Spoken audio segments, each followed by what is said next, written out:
श्रीरामपूर येत्या काही दिवसांमध्ये संक्रांत सण येत आहे. लहान मोठे पतंग प्रेमी आकाशात पतंग उडवून आपला शौक पुरा करताना दिसतात.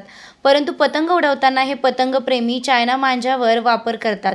या चायना मांजामुळे आतापर्यंत कित्येक लोकांच्या गळ्यावर मानेवर चायना मांजा घासल्यामुळे कित्येकांना दुखापत झाली आहे. सुदैवानं आतापर्यंत कोणाचा जीव गेला नाही. परंतु यापुढे चायना बनावटीचा मांजाचा वापर झाल्यास शहरातील नागरिकांचा जीव गेल्याशिवाय राहणार नाही. चायना बनावटीच्या मांजांवरती बंदी असताना शहरात सर्वत्र चायना मांजा विकताना विक्रेता दिसत आहे.